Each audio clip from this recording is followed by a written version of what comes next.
Olá, essa é a nossa primeira aula do curso Ideias Clínicas. Hoje eu estou muito feliz, muito animado com a inauguração desse percurso, que nós vamos estar fazendo. E antes da gente dar início à primeira aula, eu vou falar para vocês sobre algumas questões importantes. A proposta do curso. Então, vamos lá. Esse curso, ele surgiu porque a gente observa aqui no nosso trabalho com supervisão que os psicanalistas e psicólogos têm muitas dificuldades com relação à utilização da técnica. E isso vem muito de uma cultura de um estudo teórico, mas sem entender ele de forma profunda, sem saber utilizar aquilo na prática. Então isso acarreta muito nesse tipo de dificuldade. Então a nossa proposta com ideias clínicas é apresentar técnicas, modelos, organizações, mostrar como isso é feito na prática. Então trata-se de um curso grande, é um curso um pouco maior do que se tem costume aqui no CPC, mas é necessário para que a gente consiga esmiuçar todas essas questões, para que a gente consiga trazer isso de uma forma bastante visual, fácil de compreender, que é a nossa característica, que nós buscamos isso, é isso que a gente busca, levar esse conhecimento de forma simples e fácil para todos. Então não vamos enrolar muito, porque a gente gosta de uma coisa mais dinâmica, poupando tempo. Então vamos lá, hoje a primeira coisa que nós vamos falar é sobre a divisão da técnica. A técnica francesa e a técnica alemã, mas prestem atenção, tem muita gente que confunde as questões. A técnica alemã não significa que o psicanalista ele tenha que ser alemão. E a mesma coisa acontece com a técnica francesa, não significa que ele tenha que ser francês. Aqui nós estamos falando de escolas de psicanálise. Dentro dessas duas tradições, a escola francesa e a escola alemã, nós teremos modelos diferentes e as diversas vertentes vão estar aqui. Vou dar um exemplo para vocês. O lado francês, ele tem ali o Lacan, como principal influenciador nessa área, principal escola nessa área. O Lacan, ele tinha uma proposta muito assim de deixar o processo de análise correr de forma mais livre. Isso é um modelo bastante francês. Já no modelo alemão, a gente já se preocupa mais com técnicas, com manejos. Não que o outro lado não tenha técnicas, tem, mas não é tanto essa a preocupação. Então eu vou mostrar aqui para vocês a grande diferença entre essas duas escolas. Vamos lá, vamos iniciar aqui pelo surgimento. A primeira foi o modelo alemão. Por quê? Ela veio influenciada pela prática da medicina. O Freud era médico, os seus colegas que participaram do movimento psicanalítico eram médicos. Então a gente vai ver no Ferenczi a técnica ativa, a gente vai ver no Freud um modelo mais objetivo, que ele deixava claro qual era o objetivo da psicanálise. Ele queria uma coisa que tirasse aquelas histerias, que modificasse aquelas histerias para que a pessoa parasse de sofrer com aquilo. Então era uma coisa muito clara, entender a estrutura dos sintomas e criar intervenções para alterar a estrutura dos sintomas, que é uma coisa que já não fica tão claro assim no modelo francês. Por quê? O modelo alemão, com essa forte influência da medicina, ele foi se organizando como um modelo mais técnico, mais objetivo, com objetivos claros. Já no modelo francês, nós não temos toda essa clareza. Por quê? No modelo francês, ele já veio mais influenciado pelo movimento artístico, pela cultura, a poesia, a arte, a literatura de um modo geral, a música. Então, isso já começou a levar a psicanálise para um lado assim, mais ontológico, um lado mais das relações humanas, das relações sociais, um lado mais subjetivo. Então aqui a gente já começa a ver essa diferença. Então foi a cultura, a diferença cultural, a influência que a psicanálise sofreu de ambos os lados, que levou elas para lados bem distintos, lados diferentes. No modelo francês, a questão surgem diversos fatores que são como ideais, vamos dizer assim. O que são esses ideais? São coisas que no campo das ideias funcionam, mas na prática às vezes funciona e às vezes não. Por que isso acontece? Durante a história, né, da humanidade, né, nós passamos por diversos problemas graves com relação a autoritarismo. Nós passamos pela Segunda Guerra Mundial, né, com o autoritarismo da Alemanha, tentando impor as suas regras absurdas ao mundo. Nós passamos aqui no Brasil pela ditadura militar. Nós passamos por uma série de situações no mundo que criou um pavor, né, dessa comunidade artística em relação ao autoritarismo. E esse pavor, ele apareceu de forma projetada nos conceitos psicanalíticos do modelo francês, porque ele foi fortemente influenciado pelo o pessoal da arte, né, da cultura, da literatura, que são pessoas que prezam muito pela liberdade, a liberdade acima de tudo. Só que aí surge um detalhe. Esses conceitos que surgiram dessa projeção, desse medo dos psicanalistas, esse pavor ao autoritarismo, que é legítimo, eles começaram a criar coisas assim irreais, como por exemplo o discurso do mestre. O discurso do mestre, no modelo francês, ele é um discurso que, ao meu ver, atrapalha muito a nossa prática clínica. Por quê? Ele diz que nós não podemos impor nada ao paciente. Por exemplo, chega um paciente aqui e ele não consegue conversar, ele não consegue associar livremente. Aí eu sou do modelo francês, então eu vou ficar calado, vou ficar quieto. Porque segundo o modelo francês, a gente tem que entender o silêncio também como uma forma de comunicação. Só que, se você fala isso para uma pessoa que já é psicanalista também, se o seu paciente também for psicanalista e compreender isso, tá tudo bem. Mas a realidade é que a grande maioria não são psicanalistas. A maior parte dos pacientes são pessoas do senso comum que não vão entender isso. Ela simplesmente chega aqui para mim e fala: olha, eu não vou pagar para ficar em silêncio. Se for para ficar em silêncio, eu fico em silêncio em casa. Então, isso é a realidade. O ideal que é uma coisa bonita, né? Que é a gente respeitar o silêncio, entender o silêncio como uma forma de comunicação. Isso é o ideal. Mas a realidade, né, que bate na nossa porta é essa, de que o paciente, se a gente não fizer nada para estimular esse paciente a fala, ele simplesmente desiste do processo. E essa é a realidade da coisa. Então, esse discurso do mestre, ele atrapalha bastante. E olha que interessante, ele é incoerente na sua própria formulação.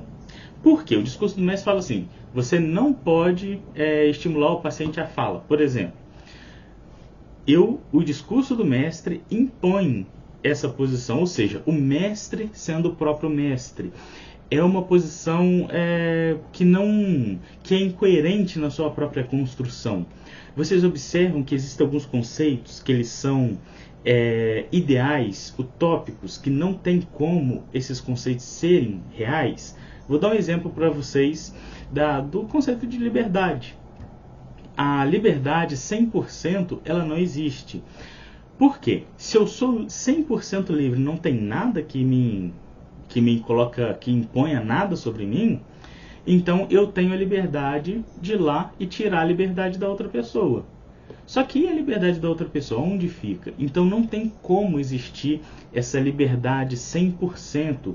Isso é uma outra utopia, que ela faz parte do discurso do mestre, porque o discurso do mestre diz que nós temos que fazer com que o outro seja livre, seja o mais livre possível. Entretanto, nós vamos nos deparar com impossibilidades relacionadas a isso, como eu mencionei para vocês.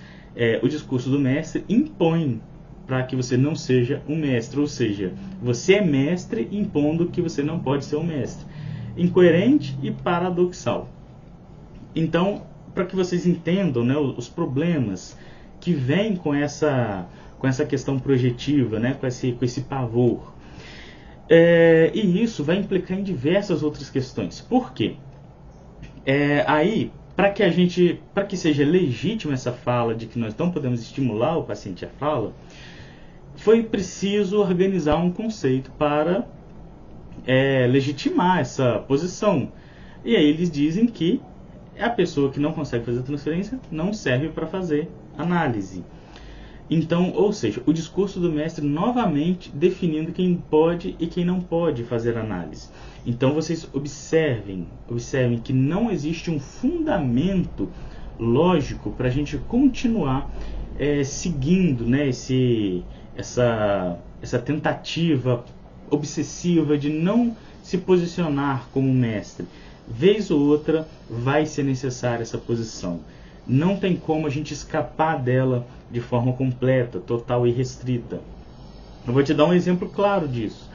Tem pacientes que chegam e são mais agressivos e querem quebrar o seu consultório. O negócio que custou caríssimo para você montar. Aí você pensa assim, não vou ser mestre, deixa ele fazer o que quiser. Aí ele quebra o seu consultório todinho e amanhã você não tem como mais atender. Se você quiser, você vai ter que desembolsar o dinheiro para reformar o seu consultório de novo. Então, isso aqui eu estou dando exemplos extremos. E a gente vê isso na prática clínica. Então, o que eu quero trazer para vocês é que essa posição que boa parte dos analistas perseguem de forma paranoica, obsessiva, ela não é uma coisa assim muito saudável para nossa prática clínica. Ou seja, né, é uma ilusão, uma utopia. Bom, esse é o primeiro ponto, né, sobre essa questão aqui do modelo francês, que é um pouco complicado e que eu não gosto muito. Eu gosto do modelo francês, mas não gosto de utilizar, né, na prática clínica. Um outro grande problema que a gente enfrenta é que o modelo francês, ele não tem muitos critérios, ele não estabelece muitos critérios.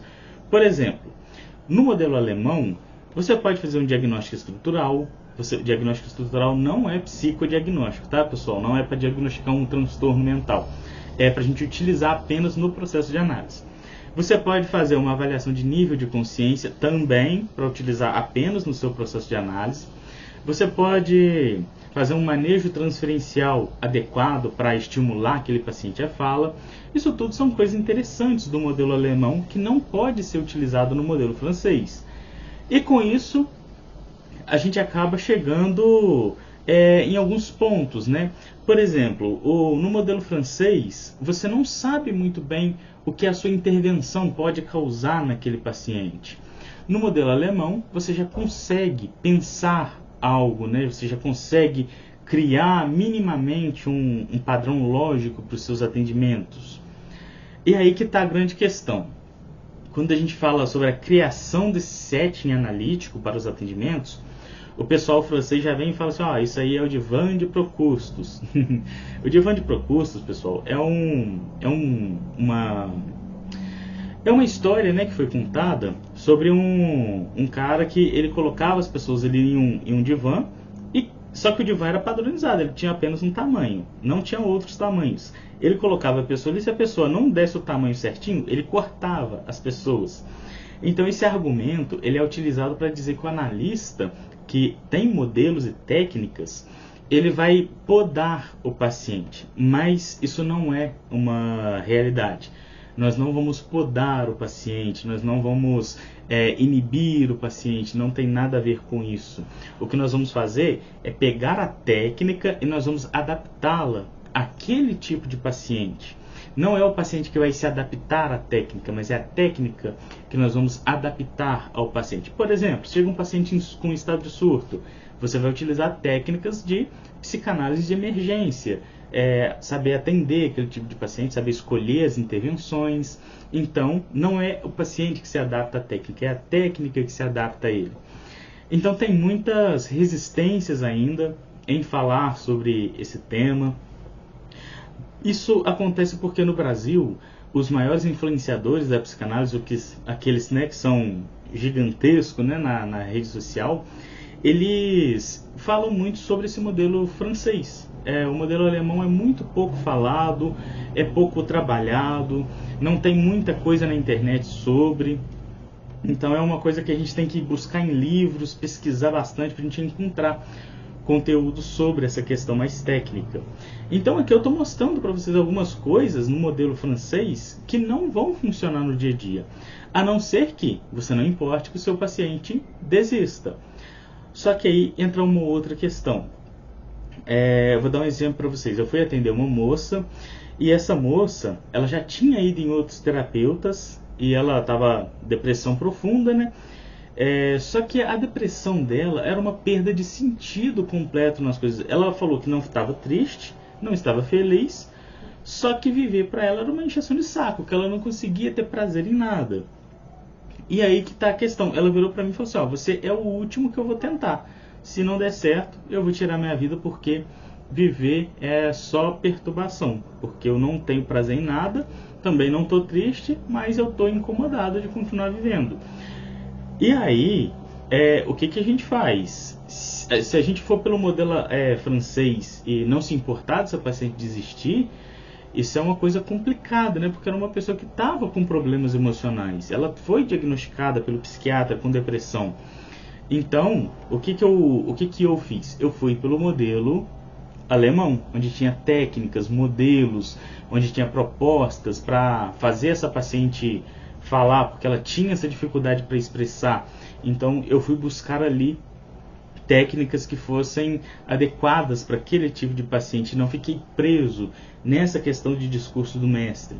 O discurso do mestre, como eu disse, ele atrapalha em muitos casos. Então aqui eu estou mostrando para vocês a realidade clínica. Por quê? Nos cursos de psicanálise é normal você ver coisas muito redondinhas. O paciente vai chegar, vai associar livremente, vai trazer atos falhos, xistes, lapsos de memória, incoerências linguísticas. Só que não é assim. Tem paciente que senta que mal consegue falar. Ele só responde sim, não, talvez, não sei, sei lá. Essa é a realidade clínica do dia a dia. Isso é o que a gente enfrenta todos os dias. Então, não dá pra gente ficar seguindo um ideal que é apenas um ideal, que não é baseado na realidade. Então, essa é a grande necessidade desse curso aqui para vocês. Eu vou mostrar os dois modelos para vocês funcionando. O modelo francês funciona também, tá? Mas ele é muito específico. São pessoas muito específicas que vão conseguir se adaptar a esse modelo e nem todo mundo vai conseguir lidar com as questões desse modelo francês. Então, por isso que eu acho muito interessante e importante a divulgação desse modelo mais técnico, que apresenta modelos, soluções para problemas, e entre outras questões. Eu separei aqui para vocês algumas características. Olha só, características do modelo francês.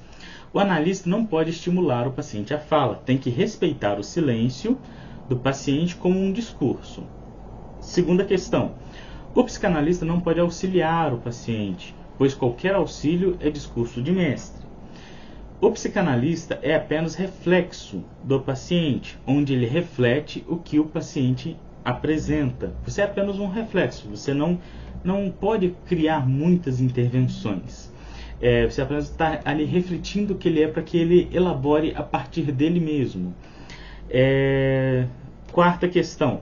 A principal intervenção desse modelo são as provocações, ou seja, nós provocamos o paciente à reflexão. É muito legal, tá? Eu utilizo em diversas situações, mas não é a única técnica que eu utilizo. É isso que eu quero trazer para vocês.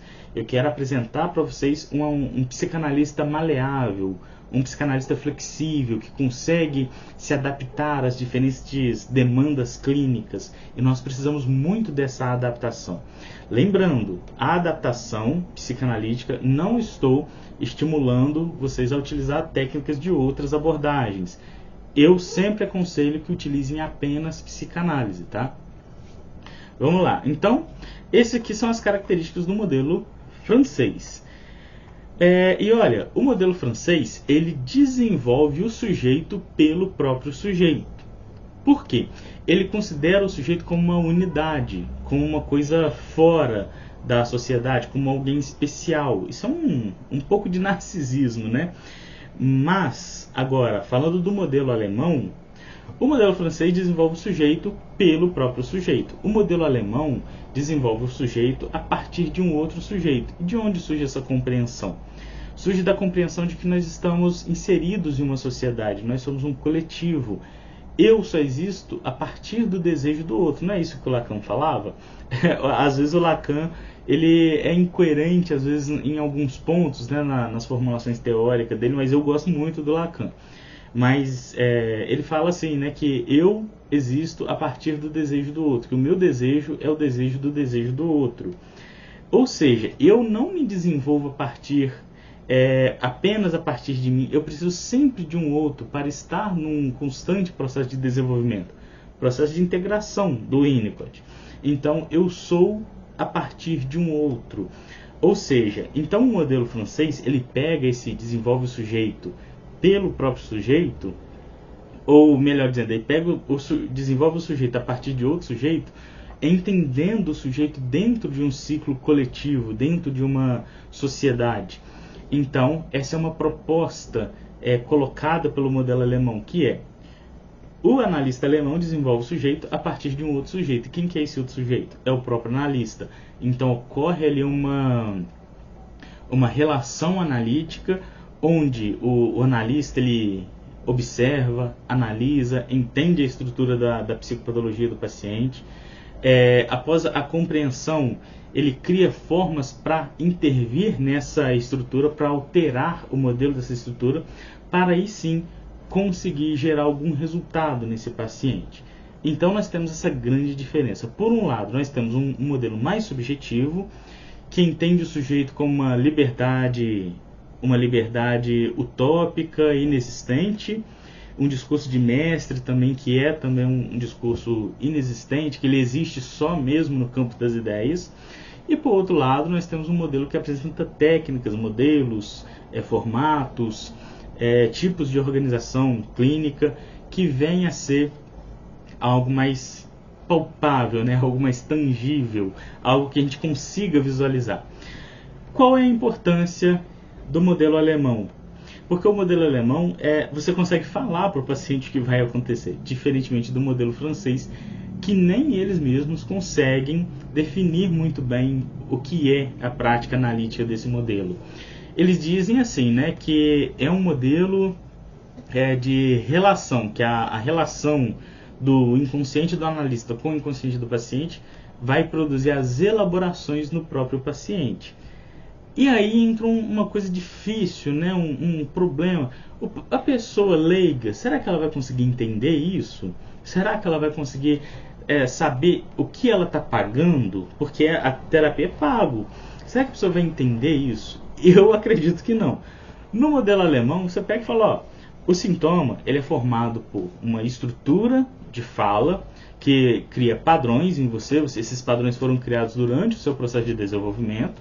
Nós precisamos entender como esses padrões funcionam para criar intervenções para alterar esses padrões. Então, eu vou utilizar da sua fala, do seu discurso, eu vou analisar tudo isso para mim conseguir te ajudar através dessas intervenções.